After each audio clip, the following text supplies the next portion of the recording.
Hi everybody. I was just listening to a book on my phone because I'm all a slave to my Audible account. It's called The Willpower Instinct, and I learned some pretty interesting stuff that I wanted to share because it was kind of relevant to my past bunch of days. Where to start? I know where I want to go with this, but I'm not sure how to get there. I don't know if that makes any sense, but here we go.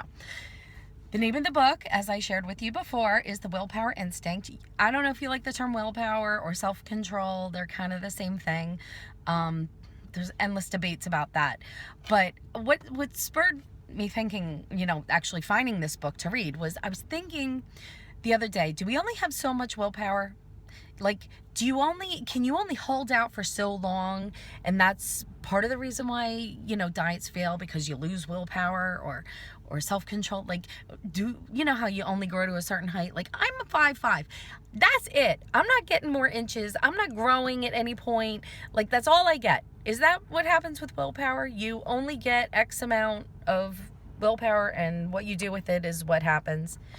So I investigated things online. I found the book. I started listening, and I was very intrigued because I don't know if you remember, but the other day I started obsessing about food when I walked through my garage, and for some reason it just popped into my head to meditate, which works wonders and totally got rid of that whole desire to go back into my garage and eat all my food.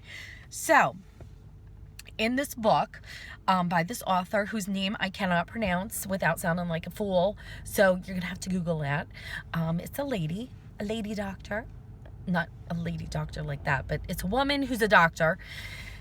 Anyway, here's what she learned. Your brain is like a muscle, as we all know, and you can train your brain. We all know this, right? Pretty simple.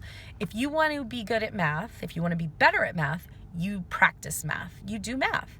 If you want to be a big giant worrier, well, just keep on worrying and you will be the best damn worrier ever. And you'll have no friends, but you'll be a really good worrier. When I first started doing crossword puzzles, oh my God, I did my first puzzle. I'm like, I kind of suck at this. But for some reason I kept doing it, and actually I'm pretty good at crossword puzzles now. The more I did it, the better I got. So there's a part of your brain. The prefrontal cortex is where impulses happen. It's where you decide that you want something, you don't want something, you're going to do something or you're not going to do something to avoid something. We've had this since the beginning of time. Everybody's got it. It's going on. Okay. Well, you can actually make this a stronger portion of your brain. You can expand the gray matter and become even better at doing what it does. How can you do this? Well, they say that when you meditate, actually what it does is it strengthens that area. And meditating, think about this. When you meditate, you focus on your breathing and you try to keep things from taking over your mind. Like if a thought pops in, you let the thought happen and then you push it out. You don't focus on it, you let it go. You practice controlling where your mind is going with thoughts and impulses and whatever pops in there. That's really what meditating is doing. When you're meditating, that's what's happening. So they've learned that if you practice that it actually rolls over into willpower and your self-control. That becomes stronger because when a thought like, I want donuts, pops into your mind, you're able to push it out. You have more control over that impulse control. And let's face it, wanting sugar and fats and stuff, that's just, oh my God, that's genetic. It's from way back when. That's how we are still alive. Because the cave people, they were always looking for things that were going to keep meat on their bones to help them stay alive. So you really almost can't help that. It is what it is. So, but you can help what happens to the thought. So they say that a little bit of meditating, 2 minutes, 5 minutes every day, will help with that.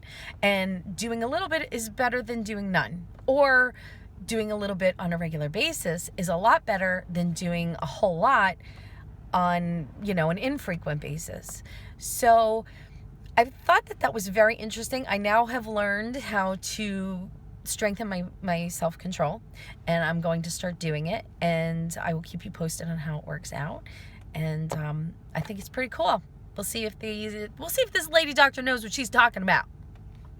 We'll see if we give her points or not, or if we just toss it off to the side like we do with some of those crappy self-help books that swear they're going to help you and they don't do squat.